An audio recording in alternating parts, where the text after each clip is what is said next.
જય મહાદેવ, જય માં ભગવતી. શ્રીમદ ભાગવદ્ ગીતાના 18મા અધ્યાયમાં પવિત્ર મહાત્મ્યને આજે હું વર્ણવું છું. જે વેદથી પણ ઉત્તમ છે તે સાંભળો. આ સંપૂર્ણ શાસ્ત્રોનું સર્વસ્વ કાનોમાં પડાયેલા રસાયણ જેવું અને સંસારની યાતના જાળને છિન્ન ભિન્ન કરનારું છે. સિદ્ધ પુરુષોના માટે આ પરમ રહસ્યની વસ્તુ છે. એમાં અવિદ્યાનો નાશ કરવાનું ભરપૂર સામર્થ્ય છે. એ ભગવાન વિષ્ણુની ચેતના તથા સર્વશ્રેષ્ઠ પરમપદ છે. એટલું જ નહીં, આ વિવેકરૂપી વેલનું મૂળ કામ, ક્રોધ અને મદને નષ્ટ કરનારું, ઇન્દ્રાદિ દેવતાઓનું ચિત્તનું વિશ્રામ મંદિર તથા સનક સંદન વગેરે મહાયોગીઓનું મનોરંજન કરનારું છે.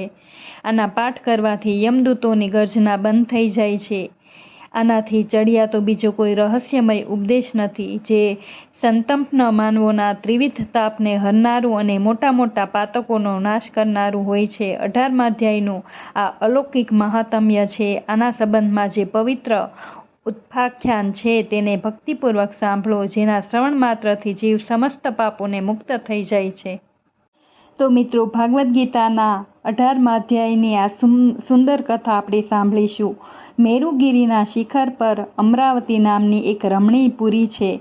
તે પુરી પૂર્વકાળમાં વિશ્વકર્માએ બનાવી હતી. તેમાં દેવતાઓ દ્વારા સેવિત ઇન્દ્ર સચીની સાથે નિવાસ કરે છે. એક દિવસ તેઓ સુખપૂર્વક બેઠા હતા.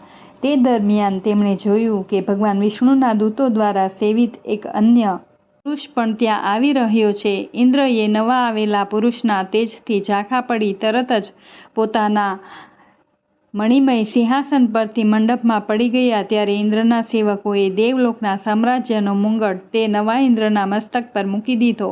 પછી તો દિવ્ય ગીતો ગાઈ રહેલા દેવાંગનાઓથી સાથે બધા દેવતા તેમને આરતી ઉતારવા લાગ્યા. ઋષિઓએ વેદમંત્રોનું ઉચ્ચારણ કરી તેમને અનેક આશીર્વાદ આપ્યા. રંભા વગેરે અપ્સરાઓ તેમની આગળ નૃત્ય કરવા લાગી. ગંધર્વોનું લલિત સ્વરમાં મંગલમય ગાન થવા લાગ્યું. આ પ્રમાણે નવા ઇન્દ્રિયે યજ્ઞોનું અનુષ્ઠાન કર્યા વિના જ વિવિધ પ્રકારના ઉત્સવોથી સેવિત જોઈ મૂળ ઇન્દ્રને બહુ આશ્ચર્ય થયું. તેઓ વિચારવા લાગ્યા, આણે તો રસ્તામાં ન કદી પરબો બંધાવી, ન તળાવ ખોદાવ્યા, ન મુસાફરોને વિશ્રામ આપનારા મોટા વૃક્ષો રોપ્યા, દુષ્કાળના સમયે અન્નદાન દ્વારા અને પ્રાણીઓને સત્કાર પણ કર્યો નથી, અને આના દ્વારા ગામોમાં યજ્ઞોનું અનુષ્ઠાન કે તીર્થોમાં સોમયાગ પણ કરવામાં આવ્યો નથી. પછી આણે અહીં ભાગ્ય દ્વારા મળેલી આ બધી વસ્તુઓ કઈ રીતે પ્રાપ્ત કરી છે? આ ચિંતામાં વ્યાકુળ થઈ ઇન્દ્ર ભગવાન વિષ્ણુની પાસે પૂછવા માટે વેગપૂર્વક ક્ષીરસાગરના તટ પર ગયા અને ત્યાં ઓચિંતા પોતાના સામ્રાજ્યથી ભ્રષ્ટ થયાનું દુઃખ નિવેદન કરતા બોલ્યા, હે લક્ષ્મીકાંત, મેં પૂર્વકાળમાં તમારી પ્રસન્નતા માટે 100 યજ્ઞોનું અનુષ્ઠાન કર્યું હતું. એના જ પુણ્યથી મને ઇન્દ્રપદની પ્રાપ્તિ થઈ હતી. પરંતુ અત્યારે સ્વર્ગમાં કોઈ બીજો જ ઇન્દ્ર અધિકાર જમાવીને બેઠો છે. તેણે ન તો કદી ધર્મનું અનુષ્ઠાન કર્યું છે અને ન યજ્ઞોનું. પછી તો મારા દિવ્ય સિંહાસન પર અધિકાર કઈ રીતે અજમાવી દીધો?